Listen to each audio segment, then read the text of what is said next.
Sarah, the 3 years are almost up. I think it's time for me to go. Leo Vance knelt on the floor, his voice hollow and laced with a bitter sort of resignation as he stared down at the fresh, bleeding cut on his wrist. On the other end of the phone, Sarah Sterling's voice was a rush of anxiety. Leo, honey, it's not that Claire doesn't love you. She doesn't know it yet. Can you give her another chance? Please, just wait a little longer. A dry, mirthless laugh escaped Leo's lips. Sarah, I've been Claire's husband for 3 years, and she's hated me for every single one of them. I'm just tired. He paused, forcing his next words out with a calm he didn't feel. The man she really loves is coming back to the States soon. It's time I gave her back her freedom. Sarah's pleas died in her throat, dissolving into a helpless silence. When Leo was 6, his parents divorced, remarried, and left him behind like an inconvenient piece of luggage. It was Sarah Sterling, a kind-hearted family friend, who had taken him in and raised him alongside her own daughter, Claire. He'd fallen in love with her almost from the start. 3 years ago, on Claire's birthday, she had been planning to propose to her boyfriend, Julian Ford. But that night, both she and Leo were drugged and locked in the same hotel room. The inevitable happened. Julian walked in on them, and in a storm of fury and disgust, he was on a plane out of the country the next day. Pressured by her mother, Claire married Leo. And from that moment on, she'd hated him with a chilling intensity. Leo stood up and left his room. As he passed the closed door to Claire's bedroom, he couldn't help but stop. Through the crack, he could hear the clear, bright voice of a man. Claire, I miss you so much. Why aren't you here with me yet? Claire, I made these matching bracelets for us. Try it on. Tell me if you like it. Once you put it on, you can't ever take it off. Do you love me? How much? I bet it's not as much as I love you. Claire, I love you so much. Claire, Claire. Woven between the man's tender words were a woman's soft, breathy moans. It was a sound of tightly controlled desire, a desperate affection as she whispered the man's name over and over again. Julian. This wasn't the first time he'd stumbled upon this scene. Still, a sharp, drilling pain pierced his heart, and his eyes welled with tears. Because of his childhood abandonment, a deep-seated lack of security had given him a severe case of touch starvation. And Claire was the only cure. But she was convinced he had orchestrated that night 3 years ago, and in return had developed a crippling misophobia directed only at him. In 3 years of marriage, she had despised him, ignored him, and hated him. On their wedding night, she'd gotten on a plane to visit Julian overseas. The most common household supply in their sprawling Manhattan apartment was disinfectant spray. If she accidentally touched something he had used, she would sanitize it immediately. She would rather listen to her ex-boyfriend's voice messages to find release than let her own husband touch a single finger. And every time his condition flared up, the only thing he could do was cut himself, using the physical pain to stay lucid and fight back the overwhelming craving for her touch. In the end, she hadn't really done anything wrong. She just didn't love him. Leo watched her face, flushed with passion, through the crack in the door and whispered to himself, 7 more days, and you'll be free. His departure would be his birthday gift to her. This time, he thought, she would finally like what he got her. Leo didn't sleep a wink. The next morning, he grabbed his passport and wallet and headed downstairs. His therapist had suggested a change of scenery might help with his condition. He'd already chosen a place. He was moving to Tahiti. As he reached the front door, Claire was also heading out. She wore a tailored gray pantsuit, sharp and efficient, that screamed powerhouse executive. As she walked, she effortlessly swept her hair back and twisted it into a neat bun, revealing the striking, beautiful lines of her face. Her eyes, which always held a cool, distant shimmer, were as proud and cold as ever. Her gaze caught his reflection in the hall mirror. Her sharp eyes landed on his pale face and lingered for a second. As they stood near the door, a little closer than usual, she caught the faint scent of blood and antiseptic clinging to him. Her expression shifted. Are you hurt? The wounds on his wrist were bandaged and hidden beneath a long-sleeved shirt. Hearing her question, he instinctively tucked his hand behind his back. No, she didn't smell it again and dismissed it. For whatever reason, she seemed to be in a good mood, a rare enough occurrence that she spoke first. Where are you headed? I can give you a ride. Before Leo could refuse, she was already walking toward the garage. He had no choice but to follow. Once in the car, he said quietly, the passport agency. He clenched his fists, a flicker of anticipation in his eyes as he watched her. But Claire didn't ask a single question. She just looked down, typed the address into the GPS, and pulled out into the morning traffic. The hope in Leo's eyes died. He couldn't tell if he was more relieved or disappointed. She didn't care where he was going. As the car moved through the city, Leo turned to look at her profile. The elegant line of her jaw, the straight nose. It was a face that could haunt a man's dreams. He hesitated, then spoke. Claire, about what happened 3 years ago. Her phone buzzed. She glanced at the screen, and her entire demeanor softened as she answered. You're here early? Wait for me, I'm on my way. Leo had already seen the caller ID. It was Julian. Before Claire could say anything, he spoke up, making it easy for her.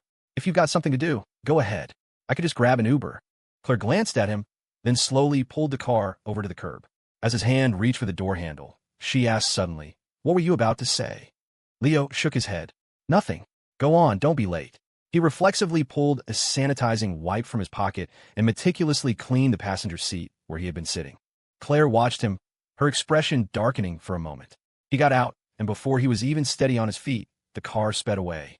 The wind from his departure ruffled his hair as he stood on the sidewalk, watching until she was gone. What he had wanted to tell her was that they had never actually gotten married. Not legally. They had gone to City Hall and taken the photos for the license. But then Claire had received a call and rushed off. Leo had gone home with the pictures, but they had never filed the paperwork, never received the official certificate.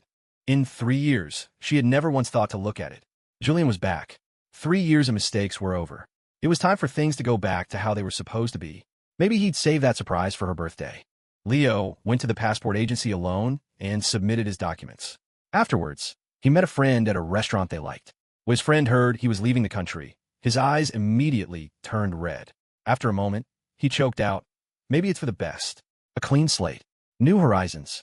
Claire Sterling doesn't love you, but someone better will. His friend, not wanting him to go, ordered round after round of drinks. By the end of it, he was a drunken mess and had to be picked up by his girlfriend. Leo, feeling a pang of sadness himself, went to the restroom. On his way back, he passed a private dining room and froze when he heard Claire's name. The door was slightly ajar. He could clearly see her, leaning back in her chair. The untouchable Claire Sterling, who always seemed to orbit in a world of her own, was suddenly so down to earth. A gentle smile played on her lips as she looked at Julian, who sat beside her, her eyes soft and affectionate. Julian was placing food on her plate, and Claire, the woman with a pathological fear of germs, ate every bite without a hint of disgust. Inside, their friends were reminiscing. Claire and Julian, you two still look perfect together. I really thought we'd be drinking at your wedding all those years ago. What a shame. Why bring that up? It was all because of that manipulative snake, Leo Vance. Drugging her, climbing in her bed. He's the one who split you two up. The lively atmosphere in the room suddenly went cold. Claire's expression hardened. Julian, ever the peacemaker, smiled. All right, that was years ago. Let's not talk about it. This is my welcome home party. No sad stories tonight. But someone couldn't resist asking Claire, You don't even like Leo? You've wasted 3 years on him. That's more than enough. Just divorce the guy already. I heard you've been waiting for Julian all this time, flying out to see him every chance you got. Now that he's finally back, are you two getting back together? Leo had suspected as much, but he still held his breath, waiting for her answer. Just then, as if sensing his presence, Claire looked up, her gaze locking with his. Her eyes narrowed. Leo's heart hammered his chest. He couldn't look anymore. He turned and fled. Some things you just don't need to hear, because you already know the answer. He burst out of the restaurant into a sudden, drizzling rain. He was afraid to turn back, afraid he'd run into them. After a moment's hesitation, he plunged into the downpour. Instantly soaked, he stared up at the curtain of rain, the image of Claire's tender gaze on Julian burning in his mind. A wave of pain, so intense, washed over him that he started to tremble. He was only 6 when he first came to the Sterling house. Young, but already old enough to understand he was living on someone else's charity. When Sarah teased him, he'd smile dumbly. When she wanted him to be more cheerful, he'd put on a brave face, afraid of embarrassing her. He never cried when he fell, never complained when he was hurt. He was terrified that one day, Sarah would decide she didn't want him either. It was Claire who first noticed his hidden sadness. It was she who had taken his hand. Don't be scared, Leo. From now on, I'm your family. I'm here. I'll never leave you. Why are you hiding here crying? Who bullied our little Prince Leo? Tell me, and I'll go beat them up for you. Hold my hand tight. I will never let you go. By the time he realized he was in love with her, she was already with Julian Ford. He didn't want to ruin what they had, so he tried to keep his distance. Claire noticed something was wrong and did everything she could to cheer him up. Seeing her trying so hard, so carefully, to please him, he finally broke down and confessed his feelings. He still remembered the shock on her face. The next day was her birthday. He'd snuck in her party, intending to just drop off a gift and leave, but he was locked in her room. And through a cruel twist of fate, he became her antidote. No matter how many times he tried to explain that he wasn't the one who drugged her, she never believed him. Leo stood motionless in the rain, staring at his drenched hands. Liar, you promised you'd never leave me. He stumbled home. Not long after, the front door opened again. Claire appeared, a large black suitcase in hand. Standing beside her was Julian. He was leaning in close, speaking to her intimately, well within the personal space she usually guarded so fiercely. And Claire, with her obsessive cleanliness, didn't flinch. Seeing Leo, Julian smiled and greeted him warmly. Leo, long time no see. I just got back and don't really have a place to stay yet. Claire offered to let me crash here for a bit. Hope it's not too much of an imposition. Leo's face went pale. He shook his head. It's fine. The man and his luggage were already here. What room did he have to refuse? Julian's smile didn't waver. Don't worry, it's just for a few days. I'll be out as soon as I find a place. Before Leo could respond, Claire spoke up. We have plenty of extra rooms. Stay as long as you like. Julian's smile widened. His eyes scanned the living room and lit up when he saw a small gray hamster in a cage on a side table. He rushed over and picked it up. Hey, isn't this the little guy I got for you? You kept him, and that's the reading lamp I gave you. My favorite potted plant. It's been 3 years and it's still alive. Julian moved around the apartment, pointing out one old belonging after another. With each word, another shard of pain lodged itself in Leo's heart. Claire personally wheeled Julian's suitcase to the guest room with the best light. Julian let out a joyful gasp, his eyes welling up with emotion.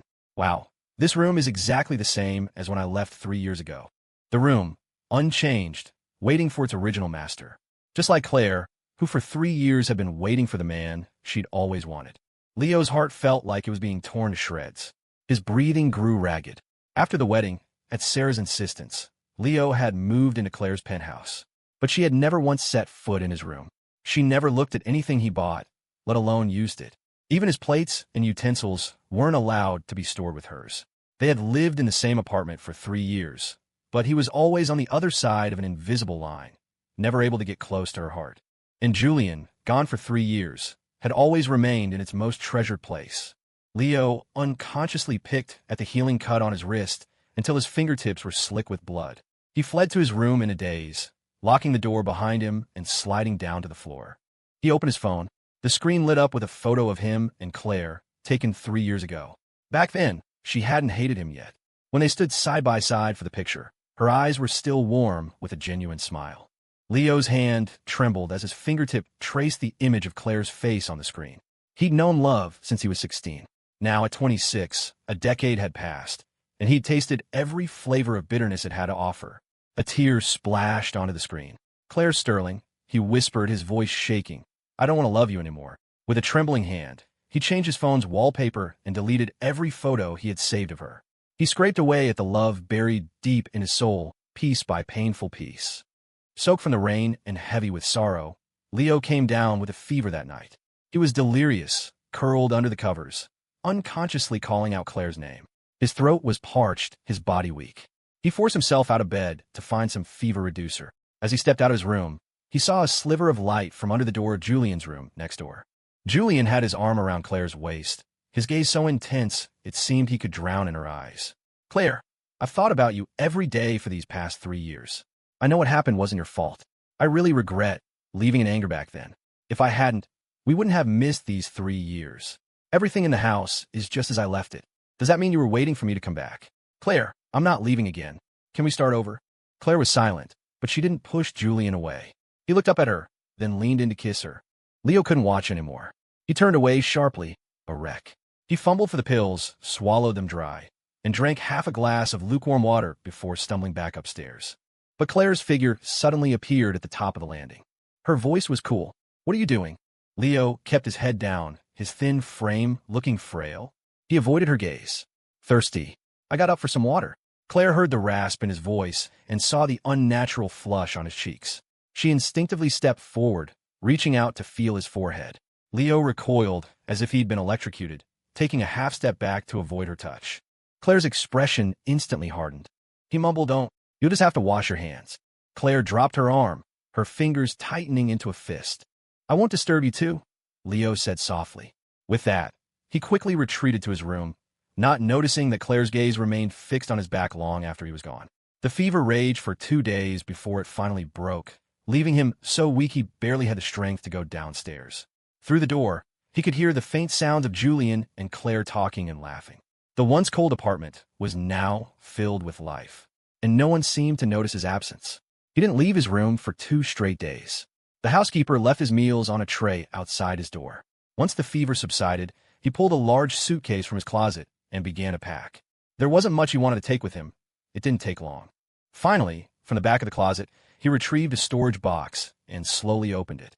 Inside were all the gifts Claire had given him over the years, the love letters he'd written but never sent, and her lingerie that he'd secretly taken. Over the years, whenever his touch starvation became unbearable and he couldn't get any comfort from Claire, he would either cut himself or, in his most desperate moments, steal one of her intimate items just to feel close to her. He never dared let her know, terrified she would think he was a pervert. Leo took a deep breath, gathered everything in the box, and carried it downstairs. He found Claire on the couch, not at work for once, watching a movie with Julian. Hearing his footsteps, Julian turned and his eyes landed on the box in Leo's arms. "Leo, what's that?" Leo hugged the box tighter. "Just some old junk I'm throwing out." Julian grinned. "Well, if you're just tossing it, I could actually use a storage box in my room. How about I throw the stuff out for you, and I'll keep the box?" He reached for it. Leo jerked back, his voice tense and sharp. "No, thanks." Julian's hand was left hanging in the air. The atmosphere grew awkward. Claire's cold gaze swept over the box. "That one's old. I'll have some new ones delivered later." Julian's smile returned, and he turned to Leo with an enthusiastic invitation. "Leo, I'm having some friends over for a get-together tomorrow. You should join us. It'll be fun." His tone was casual, as if he were the man of the house. Leo bit his lip, trying to think of a way to refuse. Then Claire spoke. "Julian just got back. You should help him host." Okay, the incident 3 years ago. Even if he hadn't planned it, he had still indirectly hurt Julian. He couldn't be completely cold. Leo had no choice but to agree. He kept his head down as he carried the box out to the building's dumpster, completely missing the meaningful look in Julian's eyes. The next day arrived. Julian had invited a lot of friends, at least 20 people. Leo was up early helping, while Julian acted like the master of the house, giving orders to both him and the housekeeper. The housekeeper looked like she wanted to say something several times, but seeing Claire's tacit approval and Leo's silence, she just sighed and kept quiet.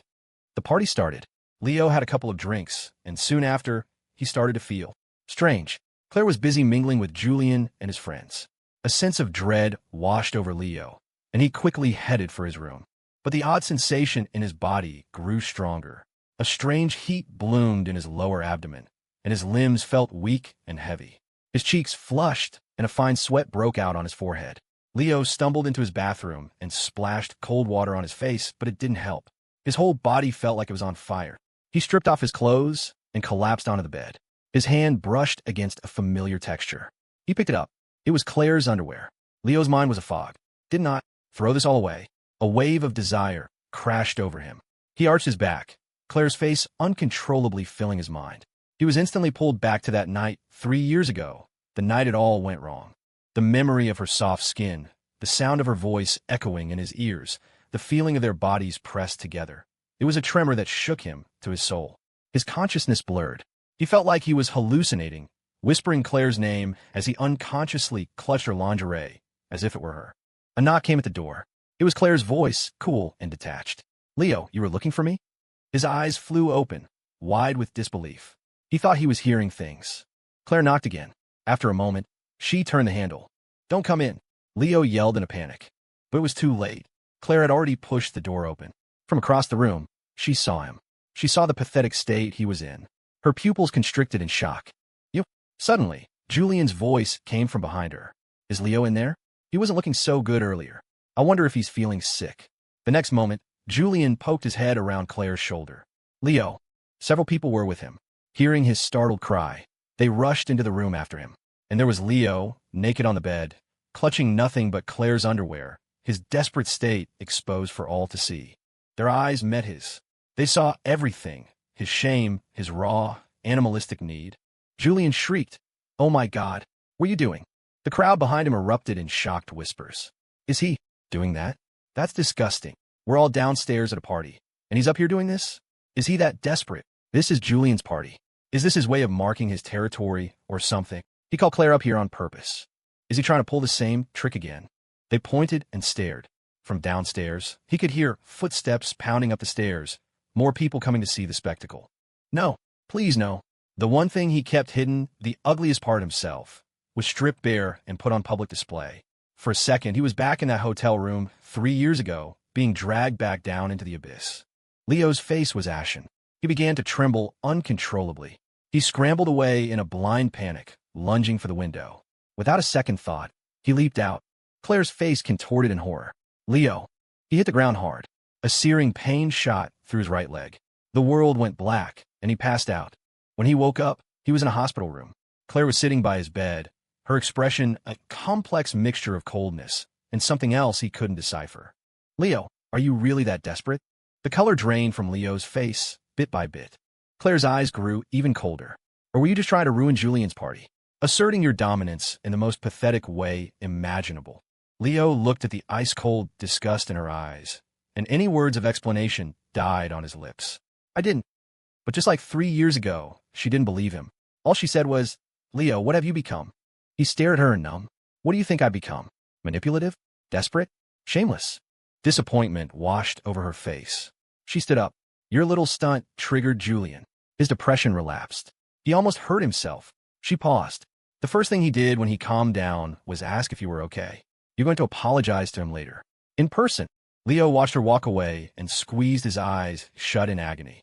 Once the drug was out of his system, his mind cleared. He knew he'd been set up. Someone had wanted to humiliate him, to make Claire hate him even more. Julian's face flashed in his mind. 3 years ago, he and Claire had been drugged. Everyone assumed Leo was the mastermind, the one who had wronged Julian.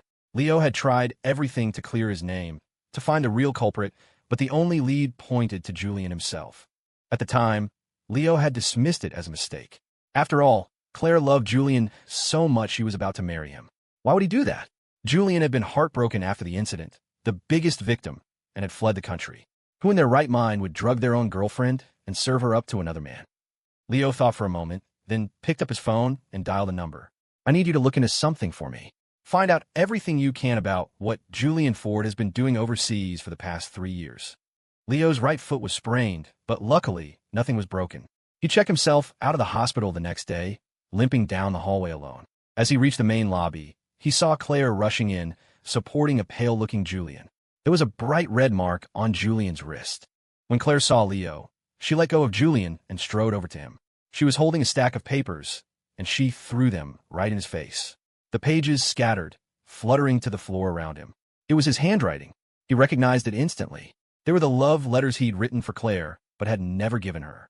The normally composed, distant Claire was radiating pure fury. Leo, I just told you that you triggered Julian's depression, and you go and plaster these things everywhere to torment him? I'm already married to you. You got what you wanted. He's just staying with us for a few days. Do you really have to push him to his death? You forced him to leave the country 3 years ago, and now you've driven him to attempt suicide. What is it that you want? Leo looked down at the letters scattered on the floor and slowly bent to pick them up. He had thrown them all in the dumpster. But now, just like her lingerie, they had reappeared. He looked past Claire to Julian, who was standing behind her. In Julian's eyes, he saw a flash of triumph and mockery. And suddenly, he understood everything. Julian's suicide attempt probably hadn't even broken the skin, but it was enough to make Claire race to the hospital to tear him apart. Meanwhile, Leo's own left arm was a roadmap of scars, and she had never once noticed. Seeing Leo's silence, his head bowed, as if he were the wronged party, only fueled Claire's frustration. Say something. Give me an explanation, she demanded. Leo looked up, his voice weak with exhaustion. I didn't. He said it again, knowing, just as before, that she wouldn't believe him. As the words left his lips, he saw something over Claire's shoulder. A man a few feet behind them pulled a fruit knife from a bag. The man's timid expression melted away, replaced by a vicious snarl as he began slashing wildly at the people around him. Screams erupted in the hospital lobby as chaos broke out. The man was too close to them, and Claire's back was turned. Leo's face went white. He instinctively lunged forward. Watch out! Claire and Julian spun around. Julian's face turned sheet white, and he screamed, Oh, God! Julian, just as Leo moved to shield Claire, he saw her instinctively pull Julian behind her. In his panic, Julian shoved Leo, who was already off balance from his injured foot. Leo stumbled forward, collapsing right at the attacker's feet. Leo's eyes widened in disbelief. He stared at Julian, but the attacker was already gripping the knife, bringing it down without hesitation, plunging it deep into Leo's back. A sickening sound. Pain exploded through him, and a scream was ripped from his throat. The man pulled the knife out and raised it to strike again, but Claire suddenly launched herself forward, kicking the man so hard he flew backward. The knife clattered to the floor. Before he could recover, several people had him pinned. Leo was trembling, his body racked with pain. Through a haze, he saw Claire drop to her knees beside him. She pressed her hands firmly against the wound on his back, her eyes wide with panic and concern. Her voice shook. "Leo, don't be scared. You're going to be okay. You're going to be okay." He must be dying, he thought. It had to be a hallucination. Claire hated him. Why would she be worried about him? Why would she be crying for him? His blood soaked her hands. His last thought before he passed out was that she was going to hate him for getting her dirty again. Leo hadn't even made it out of the hospital before he was rushed back into the emergency room. When he woke up, he was in the same room as before. The sound of sobbing filled the air. Leo opened his eyes to see Julian sitting nearby, weeping. "I'm so sorry. I didn't mean to. I was just so scared. I never thought Leo would get hurt so badly. If I had known this would happen, I wish it had been me." Julian watched Claire's expression, testing the waters. "Are you mad at me, too?" Claire looked down, her face cold and unreadable. She didn't speak. Julian's crying grew louder, more pathetic. "Yes, I hate him for stealing you, for having you for 3 years when you should have been mine. But I never wanted to hurt him. If you don't believe me, I might as well just die." With that, he shot up and ran for the door. Claire's expression changed. She grabbed his arm, pulling him back. He struggled wildly, and she had to wrap her arms around him to keep him from escaping. She sighed. "It's fine. As long as you're not hurt, that's all that matters." Leo had never known words could cut deeper than a knife. He felt like he'd been flayed alive, each word more painful than the blade that had pierced his back. In her heart, she was probably relieved it was him who got stabbed, not Julian. Julian stopped struggling and looked up at her. "Claire, you pull me behind you to protect me. Does that mean I'm the most important person to you?" Before Claire could answer, Leo's phone, which was on the bedside table, buzzed with a notification. Their heads snapped toward the sound, and only then did they realize Leo was awake. Claire rushed to his side. "Leo, you're awake. How do you feel?" Leo just stared at her, his voice hoarse. "I'm tired. Can you two please leave?" Claire froze. It was Julian who burst into tears, stammered and choked, "I'm sorry," and fled the room. Claire watched him go, then sat down on the edge of the bed. The attacker's wife died during surgery here. He was lashing out, trying to get revenge on the hospital. Luckily, the knife missed your vital organs. They got you into surgery quickly. You should be able to go home in a few days. She paused for a few seconds before continuing. Things were chaotic. Julian was terrified. He pushed you by accident. You set him up a few times now, too. Let's just call this even okay. Leo lay on the hospital bed, looking at her. Her words were like 1,000 tiny needles, piercing every inch of him. The pain was all-consuming, and with it, something inside him finally broke, severing her from his world for good. He suddenly remembered when he was 15. He'd been wrongly accused of stealing something, pushed over, and sprained his ankle. He'd hidden away to cry. When Claire found out, she dragged him back and beat the other kid bloody. She had held him then, her voice firm. "If anyone ever bullies you again, you tell me. I'll protect you." He'd asked her, "Aren't you worried I actually did steal it?" "Impossible," she had said without a moment's hesitation. "And even if you did, it's not their place to punish you. No one gets to lay a finger on you." That night, she had led him home by the hand under the moonlight. He had truly believed, back then, that she would never leave him. The face of the fierce girl who had promised to always be on his side blurred with the face of the cold woman, now telling him to call it even. She used to be so good to him. How had they ended up here? Maybe, Leo thought, he really was the one who was wrong. He had been too greedy, wanting to possess her completely, and in doing so, had lost her forever. Perhaps he should have stepped back long ago, content to just be her family and set them both free. Leo looked at Claire, not answering her question.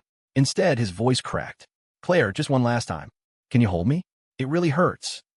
A complicated expression crossed Claire's face.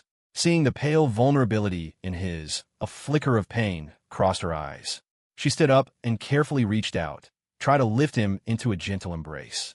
But just as her fingers touched the nape of his neck, a sharp scream came from outside the room. It was Julian. Claire instinctively let go of Leo and rushed out the door. Leo fell back onto the bed, the movement jarring his wound. He gasped in pain. He reached out, trying to grab her, but her shirt slipped through his fingers. So, even one last hug was too much to ask for. A bitter smile touched Leo's lips. He reached for his phone and saw the notifications. A wave of relief washed over him. There were 3 new messages. The first was an email. Leo opened it. It was a detailed file on Julian's life abroad, complete with records of his affairs with various wealthy older women. There was also an audio recording of Julian drunk at a party overseas, bragging to a friend. Claire didn't want me to leave the country. She wanted to tie me down with marriage, but there was no way I was going along with that. I wanted out, but I didn't want to lose a high-quality backup plan like her. So, I drugged her, made sure she slept with someone else.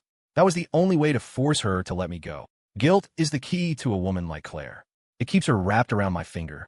She feels like she owes me. Now, whenever I want to come back, all I have to do is snap my fingers, and she'll be mine again. The second notification was a calendar alert. Tomorrow was Claire's birthday. The third was a message from the passport agency. His application had been approved. He could leave whenever he wanted. Leo bought a ticket for a flight that same day. Fighting through the pain, he changed his clothes, checked himself out of the hospital, and went home. He grabbed his packed suitcase and left for the airport.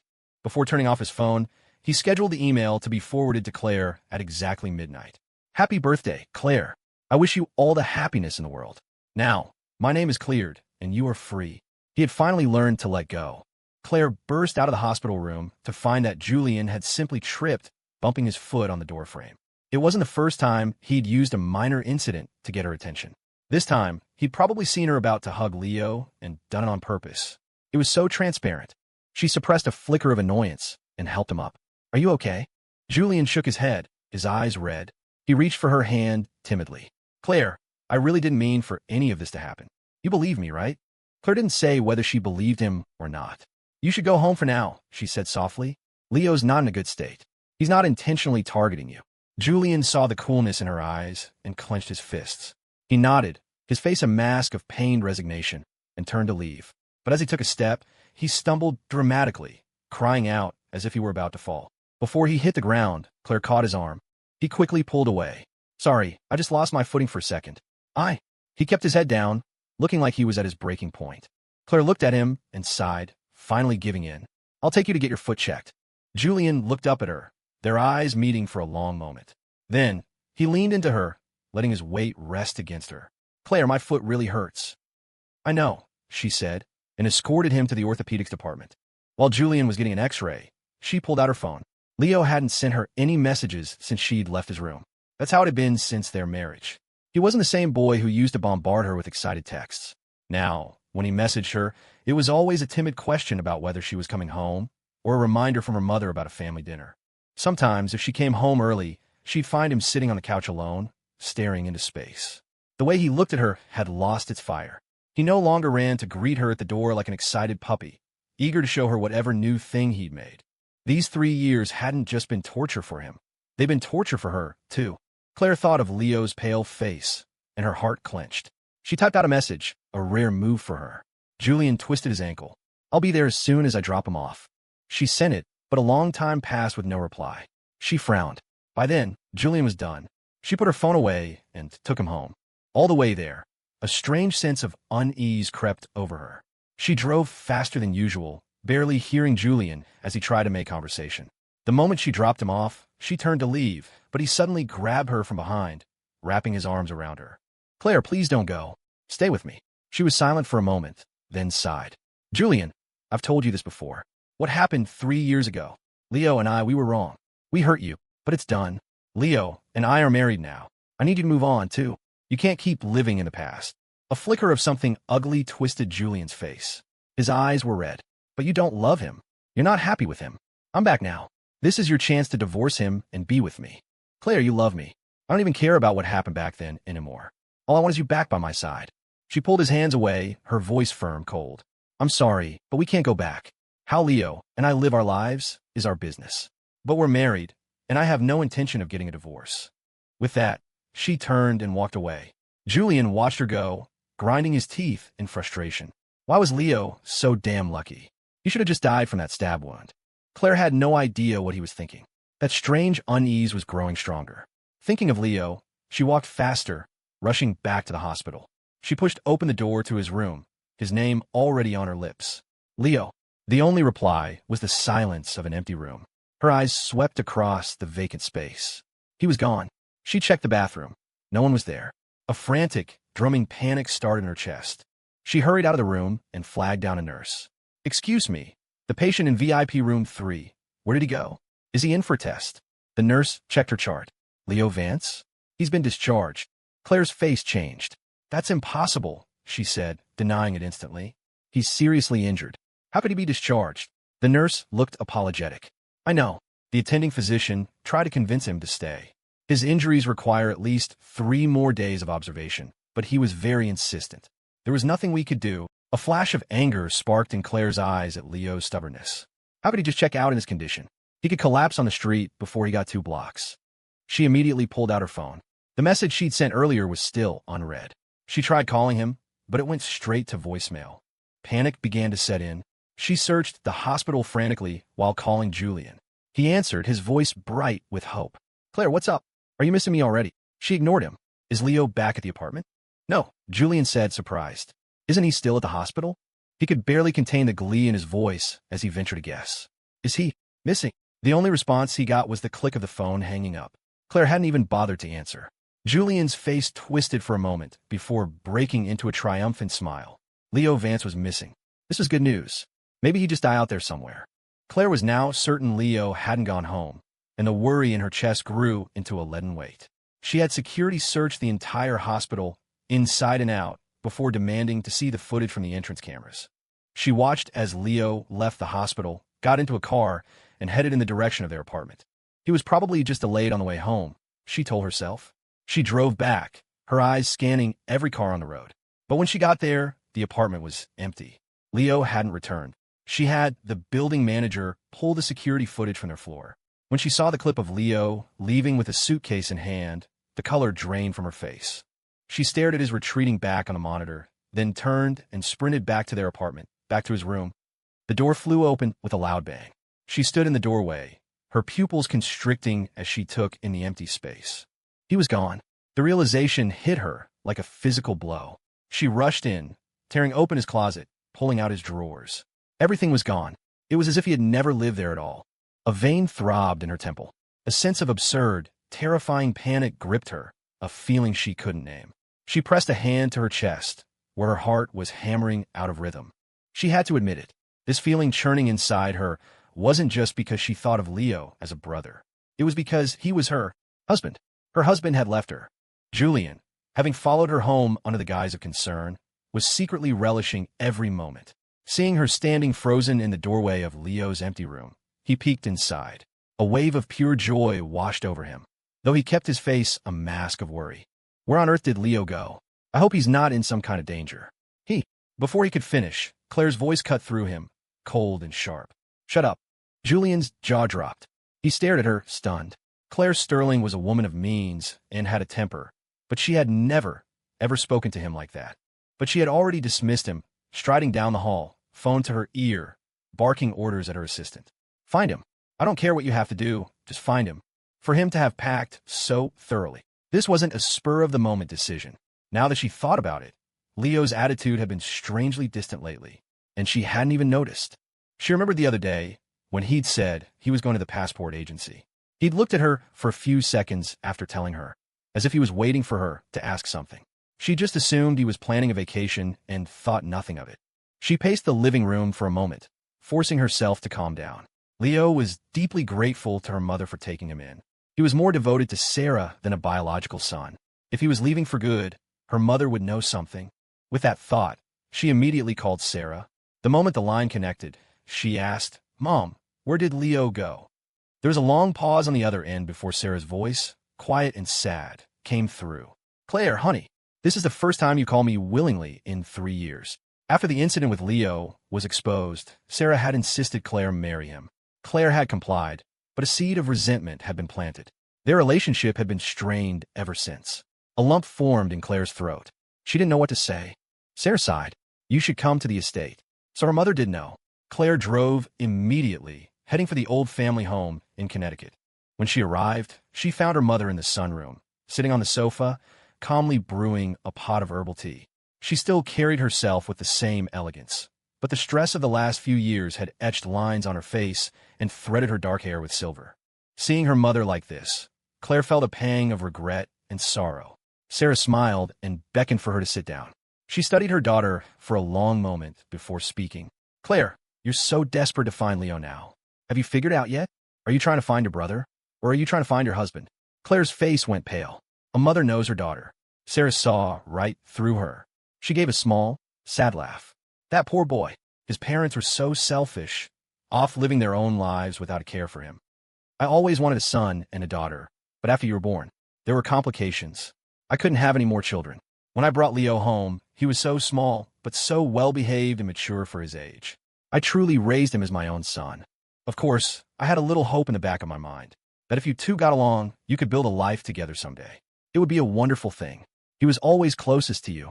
You should know his personality, his heart, better than I do. Claire, it's been 3 years. Do you still believe that what happened that night was Leo's fault? Claire's hands, hanging by her side, clenched into fists. I don't know. She'd had people look into it, but they found nothing. If it wasn't Leo, who else could it have been? The truth was, no one knew that her anger wasn't just about being forced to marry him. What she couldn't accept was the idea that the boy she'd watched grow up could be capable of such a vile manipulative act. So for 3 years, she had treated him with cold indifference, fully aware of his pain. She hadn't abandoned him after what happened, but she didn't know how to face him either. She thought she loved Julian, thought she couldn't forget him. But since his return, she'd realized with startling clarity that what she felt for him wasn't love. It was guilt. Guilt for hurting him, for causing his depression. Her thoughts were consumed with how to make it up to him, not how to get back together. Her heart, she now realized, had been filled with Leo for a long, long time. Whether it was love or just deep familial affection, she had surrendered to it long ago. She had just been too afraid to admit defeat. Sarah's voice was weary. Well, I suppose some people just aren't meant to be. Some things can't be forced. Maybe it's for the best that you and Leo are apart. He hasn't had a genuine smile on his face in 3 years. The whole ordeal has worn him down to nothing. His touch starvation is getting worse, and his self-harming behavior is. Wait, Claire interrupted, a look of disbelief on her face. A horrifying suspicion began to dawn on her. Her voice trembled. Mom, what touch starvation? What self-harming behavior? Sarah was prepared. She had printed out Leo's medical files and handed them to her daughter. Claire, because of his parents abandoning him, Leo has always had severe insecurity issues. I found out by accident that he suffers from a condition called touch starvation. And because he's been so attached to you since he was a child, you're the only one who can help him. To suppress that need, he often hurts himself. Claire took the file and opened it. The records included photos of the deep, crisscrossing cuts on Leo's left arm. In that moment, Claire could almost smell it again, the faint, metallic scent of blood mixed with antiseptic that always seemed to linger around him. She thought of his constant pallor, of her deliberate cruelty over the past 3 years. Her fingers trembled. Her heart felt as if it had been shattered by a sledgehammer. Sarah's eyes reddened with unshed tears as she revealed the final secret. 3 years ago, when you and Leo went to City Hall for the marriage license, you left early and told him to file the paperwork himself. He never did. He called me that day and made a deal with me. He would give it 3 years. If in that time you fell in love with him, he would take you back and you would file the papers together happily. If you didn't, he wouldn't trap you in a marriage you didn't want. Now, the 3 years are up. Leo has lost all hope. I heard Julian Ford is back. You can be with him now. I won't stand in your way anymore. Leo is gone, Claire. You don't need to look for him. Claire clutched the medical file, her knuckles turning white. She looked at her mother, her face ashen. What if I told you, she whispered, that I can't live without him? What do I do then? Leo landed in Tahiti without any trouble. He bought a local SIM card and sent a text to Sarah to let her know he was safe. She had raised him, and he knew she would be worried. They had agreed that once things settled down and he and Claire could face each other calmly, he would return to be by her side. He never used his old U.S. number again, so he had no idea that Claire had called him hundreds of times, had sent him countless messages. They say Tahiti is the closest place to heaven. The scenery was breathtaking. Even the ocean breeze tasted of freedom. He and Claire had come here once, back when they were still close. Leo had fallen in love with the place then. When he decided to move, he'd already bought a small, 2-story villa near the beach. Every morning, he could open his windows to the sight of rolling waves and the feel of the sea air on his face. There was even a small courtyard out front. It was perfect. His injuries were severe, and it took a full week of rest before he had the energy to start unpacking and setting up his new home. Once the house was in order, he made a list and drove a few miles to a local market to stock up on supplies. On a whim, he bought a stack of postcards. He was at his desk, writing to Sarah and his friends back home, when he heard a loud thud from the courtyard. He froze, then peered out the window. A woman was lying on the ground. She was dressed in black and wasn't moving. It looked like she had passed out. Leo grabbed a baseball bat from the closet and crept downstairs. As he got closer, he could see that the woman was covered in dirt and blood. She seemed to be badly injured. Her face was smeared with blood, obscuring her features, but he could tell she was Asian. He kept his distance and gently prodded her leg with the bat. "Hey, are you?" Before he could finish, the woman's eyes snapped open. They were sharp and cold. She grabbed the bat with one hand and yanked. Caught off guard, Leo stumbled forward, and in a blur of motion, he was on his back with her on top of him, the cold steel of a dagger pressed against his throat. "Don't scream," she said.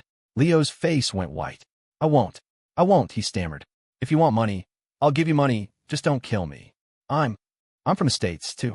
This woman looked frail and was clearly hurt, but she was unbelievably fast.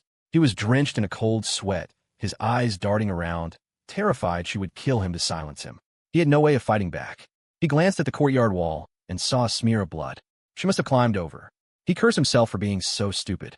He should have just called the police. For all he knew, she was a dangerous criminal. The woman seemed to read his thoughts in his eyes. She narrowed her gaze, then slowly released him. "Relax. I'm just hiding out here for a bit. I'm not going to kill you." Her voice dropped. "But if I find out you've gone behind my back..." Leo shook his head frantically. "I won't. I swear I won't." She gave him a long, appraising look, then put the dagger away. "Help me inside," she ordered. Leo was disgusted by her blood-soaked clothes, but he didn't dare refuse. He helped her into the house. The moment they were inside, her body went limp, and she collapsed onto the floor with another thud. This time, she was really out cold. Leo stood there, staring at the unconscious woman, trapped in a dilemma. Should he call the cops? After a long moment of hesitation, he decided against it. A mysterious, injured woman showing up in his house. It would be impossible to explain. More importantly, he remembered her threat in the courtyard. He didn't know who she was, and if she found out he'd called the police, she might come after him for revenge. That would be even worse. He managed to drag her onto the sofa. He found his first aid kit and started to clean her wounds. That's when he discovered she only had one major injury, a long gash on her side, but it wasn't life-threatening. Most of the blood on her wasn't her own. This woman was clearly a fighter. She slept for a full day before she finally woke up, instantly on high alert. The first thing she heard was the soft scratch of a pencil on paper. She turned her head and saw Leo, curled up in an armchair, sketching in a notebook. She looked down at her side and saw it had been cleaned and bandaged. There was something on her forehead. She reached up and pulled it off, a cooling gel patch for fevers.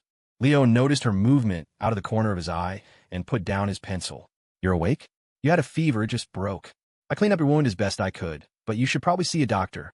The woman relaxed, sinking back into the sofa cushions. "Water," she said, her voice raspy. Leo got her a glass of warm water. She drank most of it, then looked down at her filthy, blood-caked clothes with a disgusted expression. She pushed herself up. "Where's the shower?" Leo pointed toward the bathroom. She walked toward it as if she owned the place. "Do you have any clothes I can wear?" she asked over her shoulder.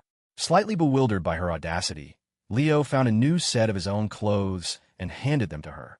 As their eyes met, he felt the need to clarify. "They're new." She took them and disappeared into the bathroom. A short while later, she emerged, clean and refreshed. His clothes were too big for her.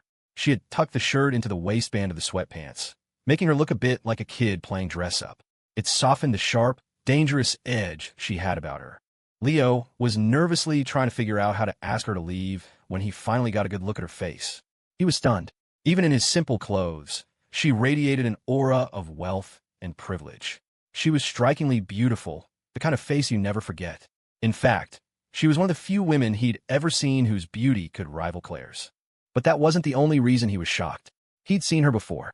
Chloe Davenport, the infamous princess of the Davenport family, who had connections in every circle, legitimate or otherwise. Years ago, he had gone with Sarah to her 18th birthday party. A pampered debutante in a pink princess gown, she had carried herself with the grace and poise of a swan. That was all he remembered. Back then, he only had eyes for Claire. He never imagined he would meet her again, years later, under these circumstances. Chloe noticed his change in demeanor and raised an eyebrow. You know me? Leo didn't hide his identity. I'm Leo Vance. The Sterlings of New York took me in. Chloe studied him for a moment, then smiled. Her almond-shaped eyes sparkled. The Sterlings and the Davenports have done quite a bit of business together. Since we're acquaintances, and I happen to be in a bit of trouble at the moment, I'll need to lie low at your place for a while. I assume you won't refuse. Leo stared at her. Is it too late to pretend I don't know you? Chloe pulled out her phone. Afraid so. I saw you have a spare room. How about you rent it to me? I won't stay for free, I'll pay. She held up her phone. Let's exchange numbers. Resigned, Leo took out his phone and they added each other. A moment later, a notification popped up. Chloe had transferred him a 7-figure sum for rent. He couldn't help but smile, a genuine, heartfelt smile this time. And just like that, Chloe Davenport became his house guest. At first, Leo felt awkward, but Chloe mostly kept to herself, recovering from her injuries. Sometimes, she'd even help him out with chores. He quickly got used to having her around. A rich tenant wasn't so bad. The rent she paid was enough to buy his villa several times over. Since he couldn't say no, he might as well enjoy it. They were around the same age and had similar interests, so they found they had a lot to talk about. Leo wasn't just living off his savings. Back in the States, he was an interior designer. His childhood insecurities had influenced his professional path. His design style was warm and comfortable, focused on creating a sense of home. Most of his work was done online, but occasionally he had to meet clients in person. One day, he got a new project that required an in-person consultation. Chloe, bored at home, offered to drive him. They agreed she'd pick him up after his meeting, and they'd go grocery shopping together. But less than half an hour later, Leo came stumbling out of the office building, his face pale and strained. Chloe's expression changed instantly. She jumped out of the car and ran to him. What happened? Leo was still trembling slightly. There was a fresh, bloody gash on his right hand, as if he'd been cut by something sharp. Chloe gently took his hand, leaning in to meet his gaze. Her normally playful, sparkling eyes were now serious and focused, filled with a calming reassurance. It's okay, she said softly. I'm here. Those 3 simple words somehow gave him strength. Leo stared at her, dazed. He was supposed to be the one protecting her, but Chloe was always the one stepping in front of him. Seeing him stunned into silence, Chloe wrapped her arms around him, patting his back soothingly, like she was calming a child. It's over now. Don't be scared. Just take a deep breath. Leo followed her instructions, inhaling slowly. The familiar, sweet scent of her perfume filled his senses, and he gradually began to calm down. When she felt him stop trembling, she let him go, waiting patiently for him to speak. She tried to come on to me, Leo said, his voice strained. I hit her bodyguard with an ashtray. I don't know if he's just knocked out or if he's dead. Chloe looked at his hand. The cut from the shattered glass was still oozing blood, which had started to dry on his fingertips. A flash of cold fury crossed her eyes, but she quickly suppressed it. She looked up at him and smiled, her tone light and easy. Leo Vance, nice one. Don't worry, I'll take care of the rest. First, let's get that hand looked at. She smoothly took the design portfolio from his other hand. Leo nodded numbly, not even realizing that Chloe was holding his hand the entire time. The cut wasn't deep, but it was long. As the nurse cleaned it, Leo's face went pale, but he was tough. He was used to pain, so he just gritted his teeth and took it. Chloe stepped outside to make a call. When she came back, she saw the crimson on his fingers and the coldness returned to her eyes. But her voice was gentle when she spoke to him. If it hurts, squeeze my hand. Leo looked up at her and managed a small smile. It's okay, I'm used to it. I'm a man, a little cut is nothing. He was white as a sheet, clearly in agony, but his first instinct was still to comfort her. Kindness was woven into the very fabric of his being. An unfamiliar pang went through Chloe's heart. Just after his hand was bandaged, Leo's phone rang. It was the company he'd just met with. The project manager was calling to apologize profusely, explaining that the executive who had assaulted him had been fired and reported to the police. The bodyguard wasn't dead, just unconscious. Hearing that the woman was facing consequences, the tightness in Leo's chest finally eased. He insisted on going grocery shopping with Chloe as planned, and they drove home together. But as they pulled up to the villa, the color that had just returned to Leo's face vanished, leaving him deathly pale. A black sedan was parked in front of the house. A woman was leaning against it. Hearing their car, she turned. Her proud, coolly beautiful face came into view. It was Claire. The small bag of oranges in Leo's hand slipped from his grasp and fell to the ground. The fruit rolled across the driveway, coming to a stop at Claire's feet. She bent down to pick one up, her voice a low murmur, as if she had whispered his name 1,000 times. Leo. The next moment, the driver's side door of their car opened, and Chloe stepped out. The two women's eyes met across the driveway. Claire's eyes narrowed. Chloe Davenport. Chloe slammed the car door shut, her expression lazy. Claire Sterling. Claire frowned. What are you doing here? As she spoke, her eyes fell on Leo's bandaged right hand. Her expression changed dramatically. She rushed to his side, her composure completely gone. Her eyes immediately reddened. She gently took his hand, her voice trembling. Did you hurt yourself again? Leo's eyes widened in shock. How did she know? He pulled his hand back, instinctively hiding it behind him, and fumbled in his bag for a pack of sanitizing wipes, holding them out to her. Claire stared at the wipes, and 1,000 unspoken emotions clogged her throat. She couldn't swallow, couldn't speak. All that was left was a suffocating pain. Leo, trying to smooth over the awkwardness, offered her an out. Are you here on business? Did Sarah give you the address? A bitter smile touched Claire's lips. Leo, what kind of business deal would bring me all the way to Tahiti? Leo looked down, unable to meet her eyes. He didn't dare let himself hope, didn't dare guess why she had suddenly appeared after he had finally given up. It was probably just because she still thought of him as family. Chloe's voice cut in from the side. Why don't we take this inside? Leo snapped back to the present.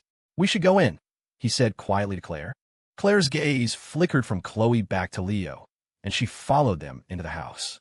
The front door had a fingerprint lock, which Chloe opened with a casual press of her thumb. Inside, the signs of their shared life were everywhere. 2 chairs on the patio. A new sofa. Chloe had spilled something on the old one, with a few fashion magazines tossed on the cushions. 2 sets of mugs by the coffee machine. Men's clothes hanging on the drying rack on the balcony next to women's. A collection of makeup on the bathroom counter. The small villa was filled with the traces of a woman's presence. Every detail screaming that Chloe had been living there for more than just a few days.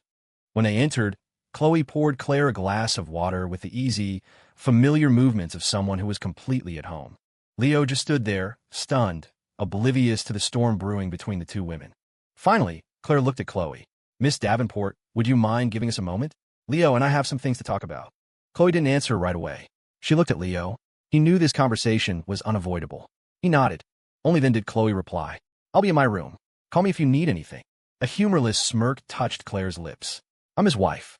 What could possibly happen while I'm talking to my own husband? Chloe's expression didn't change. She just scoffed.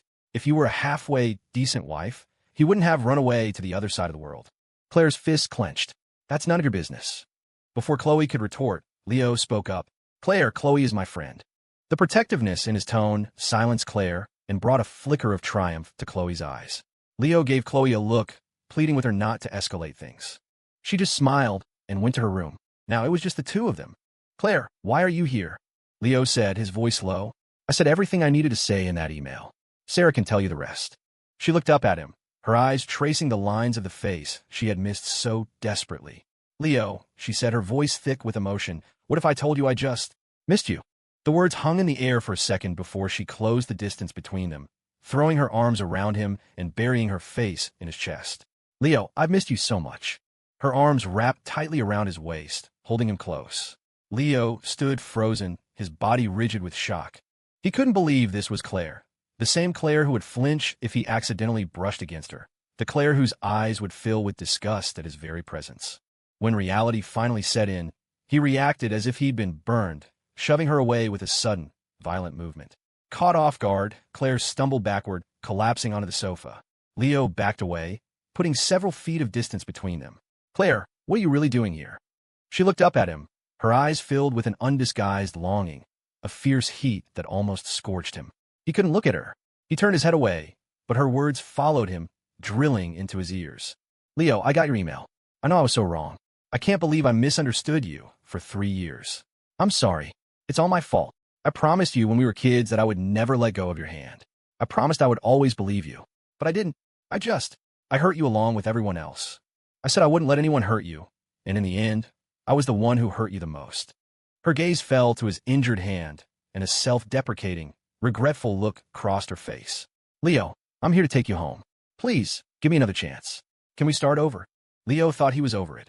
He thought hearing these words wouldn't affect him, but as they washed over him, he couldn't stop the trembling that started deep inside him.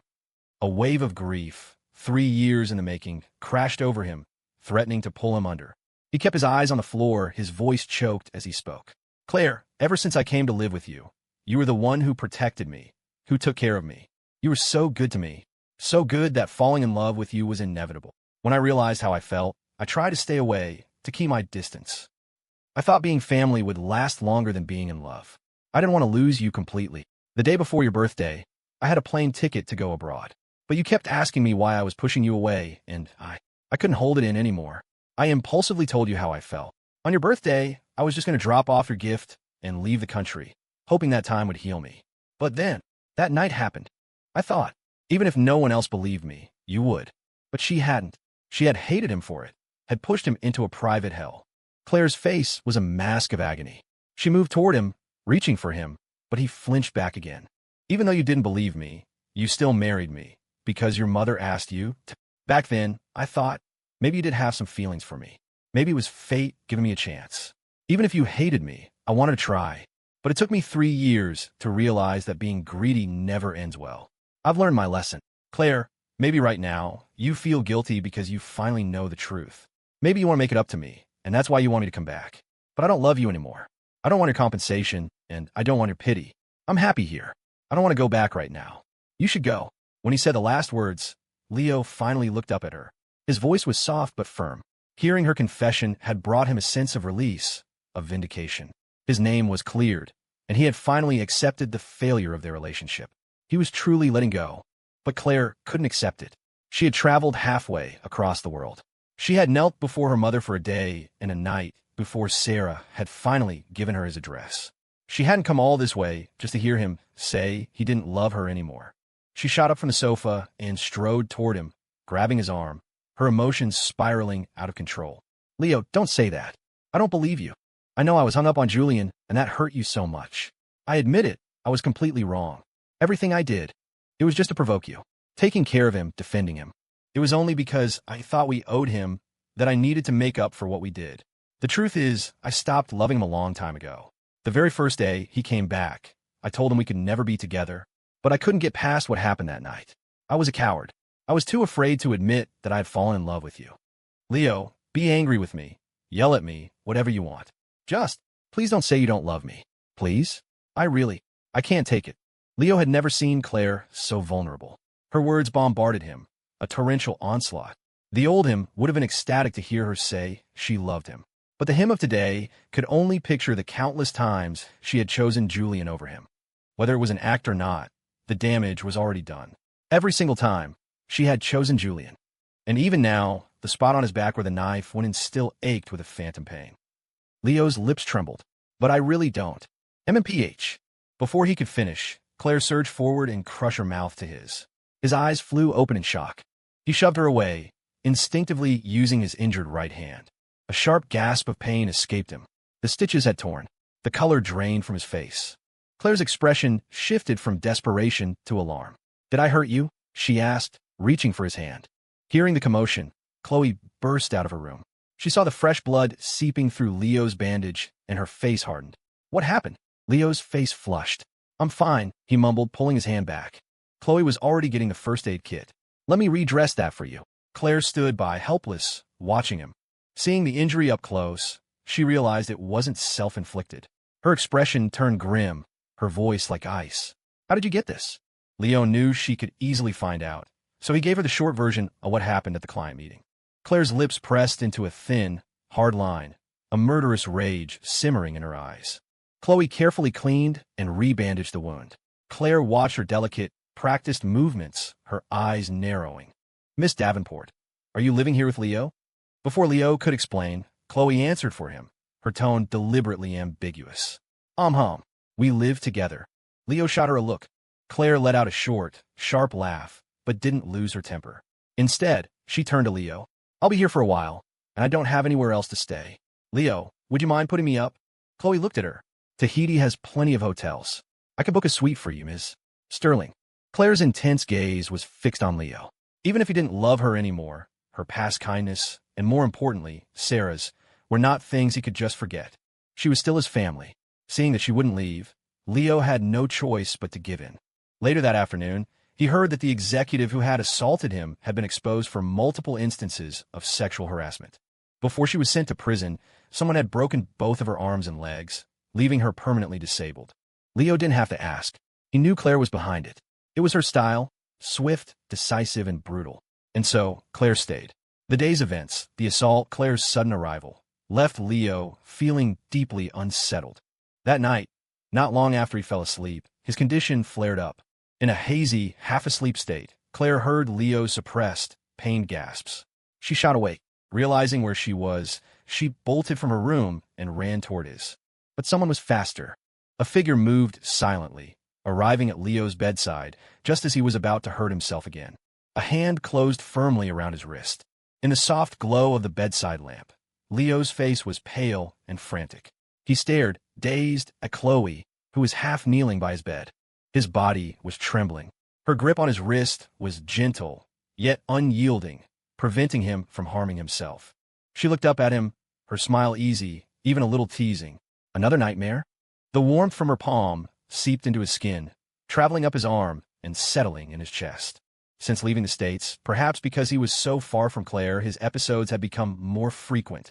This was the third time, and it was the third time Chloe had found him like this, stopping him just in time. She never asked about it, never pried into his past, or made fun of his behavior. She had seen the scars on his left arm, noticed that all his shirts were long-sleeved. But she never said a word. She appeared so carefree, but she possessed a sharp, intuitive understanding that protected his fragile pride. Each time, she would change the subject with a joke, easing his tension. Leo looked down at her, at the genuine concern in her eyes, and suddenly felt the urge to confide in her. "It's not a nightmare," he said softly. "I'm sick." He sat up, leaning against the headboard, and the whole story came pouring out. His childhood, his condition, everything that had happened between him and Claire. Chloe listened, stunned. When he told her how he would cut himself to cope with the episodes, she looked at him, her expression serious. "Next time," she said, "hold me instead." Leo stared at her, speechless. Chloe smiled, deliberately making light of it. "So, if I'm getting this right, your problem is basically a love deficiency. You just need someone to love you, and you'll get better. Well, you're in luck. I have plenty of love to spare." Leo looked at her earnest face and couldn't help but laugh. And with her playful words, the crushing anxiety in his chest actually began to fade. He wasn't that abandoned little boy anymore, helpless and alone. He was a grown man now. He could be his own source of security. Outside the door, Claire leaned against the wall, hidden in the shadows. His calm, quiet confession was like 1,000 knives twisting in her heart. She was supposed to be the one closest to him, the one who could heal his pain. But her own arrogance and stupidity had made her miss every chance, causing him to suffer again and again. Her face was a mask of dark, agonizing pain, and with it came a sharp, terrifying sense of crisis. Leo trusted Chloe. When Leo had fallen back into a deep sleep, Chloe quietly left his room. She saw Claire standing by the wall, and her eyes went cold. She scoffed. "You still have a nerve to show your face here?" Claire's fists clenched, her voice hoarse. "This is between me and Leo." Chloe's lips curled into a sneer. "His business is my business. He's my husband," Claire said, her voice dark. Chloe didn't back down. "People get divorced all the time. Besides, you two never even signed a marriage certificate. What kind of husband and wife are you?" She brushed past Claire, bumping her shoulder hard enough to make her stumble. Claire caught her balance and looked toward Leo's room. She stood there for a long time before she finally entered, her footsteps silent. He was asleep, but restlessly, his brow furrowed and a sheen of cold sweat on his forehead. Claire sat beside him and, just like when they were children, gently patted his back. Leo's breathing slowly evened out. Carefully, Claire pulled up the sleeve of his left arm. The web of crisscrossing scars was stark in the moonlight. She could see how deep he had cut, how much pain he must have been in. She stared at them until her vision blurred and something hot and salty dripped into her mouth, soaking her heart in a bitter sorrow. The next morning, Leo woke up to the strange sight of Claire in his kitchen. She was making breakfast. Sensing his unease, she smiled. "Come on, it's ready." Leo walked to the table and saw she had made all his favorites. When he was a teenager, he tried to learn to cook and had burned his hand with sputtering oil. After that, Claire had forbidden him from ever going near the stove again. Instead, she had started cooking for him, mastering all the dishes he loved. Back then, her cooking was his favorite thing in the world. But after that night, she wouldn't even stand in the same room with him, let alone cook for him. He pushed down the strange feeling in his chest and sat down. He took a bite. It tasted just like he remembered. He lowered his gaze, his eyes stinging. Before he could get lost in memory, Chloe plopped down in a chair next to him. She grinned, grabbed a bacon, egg, and cheese, and devoured it in 3 bites. "I gotta say, Sterling," she said, her mouth full, "I didn't know you could cook." A flicker of ice crossed Claire's face, but she quickly composed herself and sat down opposite Leo. Her gaze was warm as she looked at him. "Leo used to be a picky eater. He only ever liked my cooking." Her stare was so intense, so pleading, that Leo had to look away. Chloe turned to him. "So which one's your absolute favorite? I'll learn how to make it for you next time." A few days ago, inspired by watching Leo cook, she decided to try it herself and had nearly burned the kitchen down. The memory made Leo laugh. "All my cookware is brand new. Please, have mercy on my kitchen. I don't think it can survive another one of your experiments." They fell into an easy banter about her culinary disaster, planning what new supplies they still needed to get. Suddenly, Claire was the outsider. The coldness returned to her eyes, and her fingers tightened around her fork until her knuckles were white. After breakfast, she looked at Leo. "Will you go for a walk with me?" Leo understood what she wanted. He needed to make things clear, too. He sighed and nodded. "Okay." A relieved smile finally broke through Claire's tense expression. She was worried Chloe would tag along, but Chloe just stayed on the sofa, scrolling through her phone. As Leo and Claire walked out the door, Chloe looked up, a faint smirk on her lips. She knew exactly what Leo was about to do. Claire drove. Leo sat in the passenger seat, listening as she reminisced about their childhood. He answered her intermittently, but the feeling was different now. She drove to the beach they had visited all those years ago. Leo took off his shoes and walked onto the sand, feeling it squish between his toes. They walked side by side, watching the waves roll in, listening to the laughter of other beachgoers.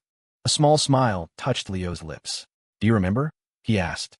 "We spent a week here, and we were so sad to leave. We joked about bringing your mom here to retire someday. I even looked up real estate prices.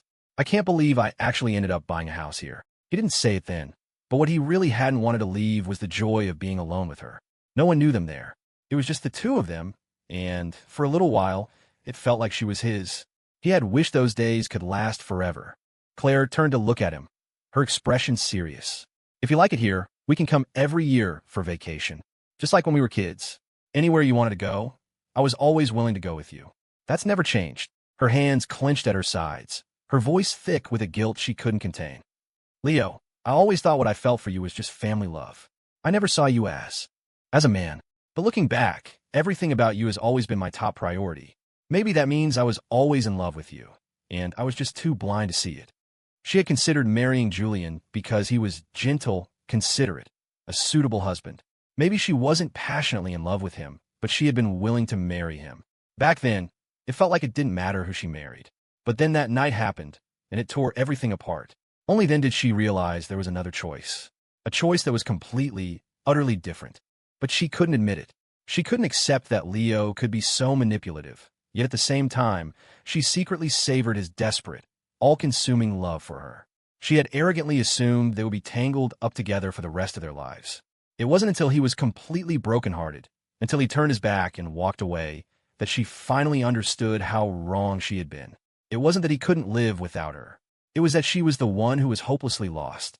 Claire stepped closer, wrapping her arms around his waist and pressing herself against him. "Leo, I love you. Not because of our childhood, not out of guilt. It's the love of a woman for a man. I know I messed up terribly. You can blame me, you can hate me, just don't leave me. Please don't leave me." Being held by her, the familiar warmth and scent of her, brought a pang of sadness, but also a profound sense of release. He gently removed her arms and looked at her, his gaze steady. "Claire, I'm not leaving you. You and your mom will always be my family, the most important people in my life. If you're here as my family, you're always welcome. But if it's for anything else, I can't give you what you want anymore. I really did love you, and now, I've really let you go. Just like I couldn't lie to myself and say I didn't love you then, I can't lie to myself and say I still do now. Claire, go home." His voice was calm, but it was that very calmness that pierced her heart. She could see the peaceful certainty in his eyes. The way he looked at her, the old adoration and desperation were gone. She had lost her husband. Claire's eyes reddened, her lips trembled, and for a long moment, she couldn't speak. The wind whipped between them, an invisible force carving them into a she and a he, no longer an us. But she couldn't let go. Her phone rang, shattering the moment. She glanced at the screen before answering. Whatever she heard made her face change. Is something wrong? Leo asked, a note of concern in his voice. Claire, clutch your phone. My mom. She collapsed. Leo stared at her, a knot of dread tightening in his stomach. Is she okay? Claire looked down. The housekeeper found her and rushed her to the hospital. I have to go back to the States now. I'm coming with you, Leo said without hesitation. Claire gave him a long, deep look, then grabbed his hand and pulled him toward the car. It had all happened so fast, Leo didn't have time to think. Sarah was more of a mother to him than his own. He couldn't just stand by while she was in trouble. As they rushed to leave, Claire was already on her phone, arranging a private jet. Soon, a car arrived to take them to a private airfield. Leo only had time to send a quick text to Chloe, telling her he had to go back to the States before he was swept away with Claire.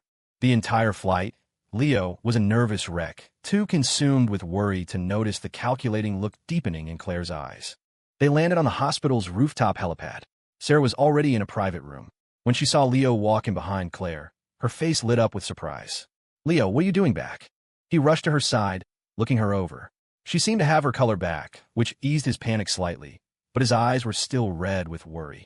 Sarah, what happened? Are you okay? What did the doctors say? Sarah couldn't help but glance at Claire.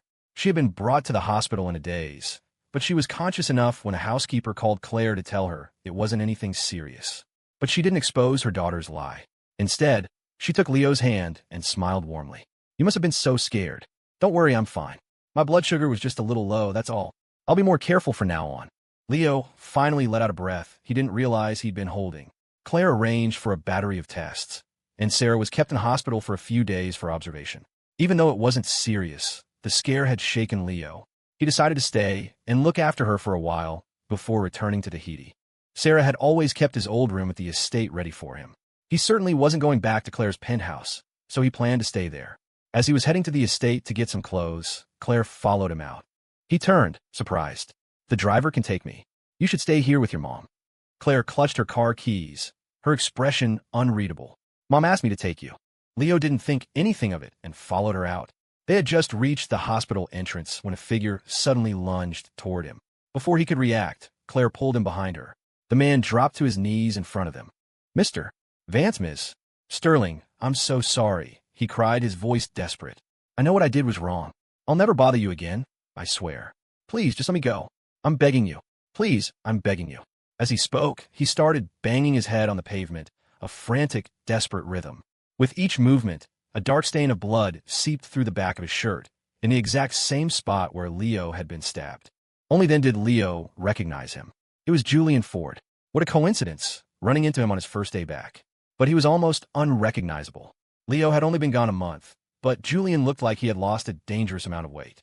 He was dressed in dark clothes, a hat and a mask covering his face, as if trying to shrink into himself. He was a shell of the confident, cheerful man he used to be. Claire cast a cold, dismissive glance at the man on the ground. That one look was enough to silence him, as if a hand had clamped around his throat. She took Leo's hand and led him away. As they left the hospital, Leo couldn't help but look back. Julian was watching them go, his eyes filled with utter despair. Once they were in the car, Leo had to ask, "What did you do to him?" Claire's eyes were like ice chips. "I just gave him a taste of his own medicine," she said, her voice flat as she drove. If he was bold enough to pull those stunts, he should have been prepared for the consequences. Leo hadn't used his U.S. phone since he'd left the country. His new number was only for Sarah and a few close friends. They didn't run in the same circles as Claire and Julian, so he had no idea what had happened. But based on Claire's words and the state Julian was in, it was clear he had been through hell. Leo never doubted Claire's ruthlessness. For 3 years, he had been the one slandered by Julian, the one who had endured the scorn and whispers. Thinking of everything Julian had done, Leo didn't feel a shred of pity for him. He just felt a strange sense of closure. Julian had returned to the States so full of himself, so sure he could win Claire back. He never would have imagined it would end like this. The memory left a bitter taste in his mouth. His phone vibrated. It was a message from Chloe. A small smile touched his lips, and he looked down to reply. From the corner of her eye, Claire saw the slight upward curve of his mouth. She didn't need to see the screen to know who he was talking to. She tightened her grip on the steering wheel, her knuckles white. They arrived at the Sterling estate. Leo went to his old room, planning to take a shower before heading back to the hospital. But as he stepped inside, the doors swung shut behind him. He heard the click of a key turning in the lock. He rushed to the door and pulled on the handle. It was locked from the outside. He realized his phone was gone. Claire must have taken it. "Claire, what are you doing?" he yelled, his voice rising in panic. "Open the door." The fragile peace they had maintained over the past few days shattered instantly. Her voice, thick with obsession, seeped through the door. "Leo, forgive me. I can't just watch you walk away from me.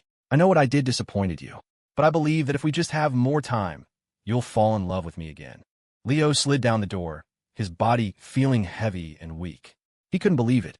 Claire had actually locked him up, and it all clicked into place. She must have known her mother wasn't seriously ill.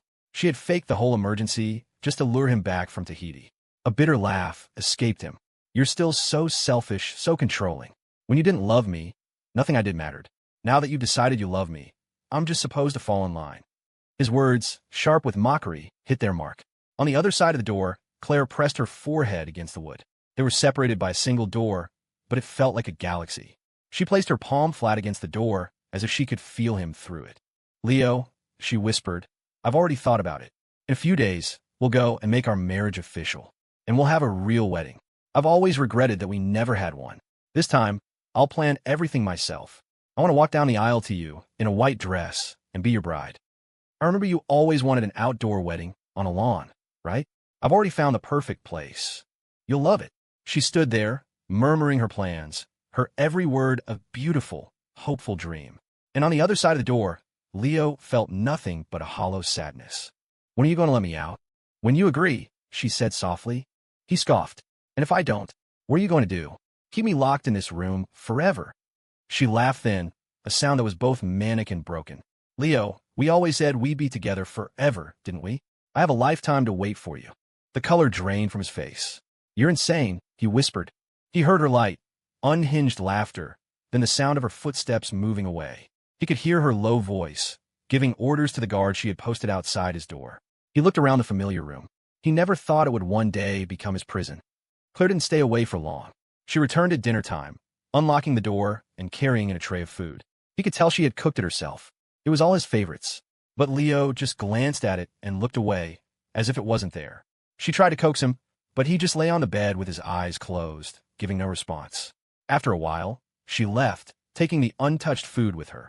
For 2 days, he didn't eat a single bite or drink a single drop of water. He met her presence with a wall of silent resistance. The next time she came in, he was lying on the bed, his breathing shallow, so still he almost looked like he had stopped breathing altogether. A jolt of fear shot through her. "Leo," she cried, rushing to his side. His lips were cracked and dry from dehydration. He slowly opened his eyes, his gaze filled with a weary sort of scorn. Relief washed over her, quickly followed by a surge of anger. "Do you hate me that much? You'd rather starve to death than be with me. Why? Is it because of Chloe Davenport? Are you in love with her?" He remained silent, but at the mention of Chloe's name, a flicker of light returned to his eyes. "She must not be missing by now. I wonder if she's looking for me." That tiny spark of hope was like a needle in Claire's eye. She grabbed his chin, her grip harsh, her cold eyes locking onto his. "Leo, if you won't eat on your own, I'll feed you myself. You have a choice. Eat, or I'll feed you mouth to mouth." Their eyes met in a silent battle of wills. In the end, he was the one to break. Claire had a bowl of congee brought in. He ate a few spoonfuls, his face expressionless. But his stomach, empty for so long, rebelled. He lurched out of bed and into the bathroom, throwing it all up. Claire panicked, rushing to help him back to bed, but he flinched away from her touch. Her hand was left hanging in the empty air as she watched him stumble back to the bed and curl up under the covers. In just a few days, he had lost so much weight. He looked so pale, so fragile. A knot of fear tightened in her chest. Late that night, she was woken by the sound of ragged, urgent breathing. She shot out of bed. Realizing what was happening, she scrambled for the key, her hands shaking so badly she couldn't fit it in the lock. Panic clawed at her throat. Finally, she gave up and kicked the door with all her strength. The door splintered and flew open. In the moonlight streaming through the window, she saw him. He was lying on the bed, barely conscious, his left hand a mess of fresh, glistening blood. "Leo, Leo!" She threw herself at him, trying to gather him in her arms. His lips moved, his voice barely a whisper. She leaned in close to hear him. "Don't touch me." The next moment, a figure burst through the shattered doorway. Claire was shoved aside, and Leo's limp body was caught in another pair of arms. He struggled to focus his eyes. Chloe. Her own eyes were red, but her voice was steady. She held him tight. It's me. I'm here to take you home. A faint smile touched his lips. He clutched at her shirt. Okay, take me away. With that, he passed out. Chloe shot a look of pure ice at Claire, then nodded to the man behind her, who carefully lifted Leo and carried him out. Sarah Sterling walked into the room to find her daughter staring, hollow-eyed, at the bloodstains on the bed. Chloe, unable to reach Leo, had tracked him down and come to the estate. Sarah had let her in, only then realizing the extent of her daughter's madness. But looking at Claire now, so utterly broken, all the words of anger and disappointment died in her throat. All she could do was sigh. My dear, when it's over, you have to learn to let go. Claire's eyes filled with tears.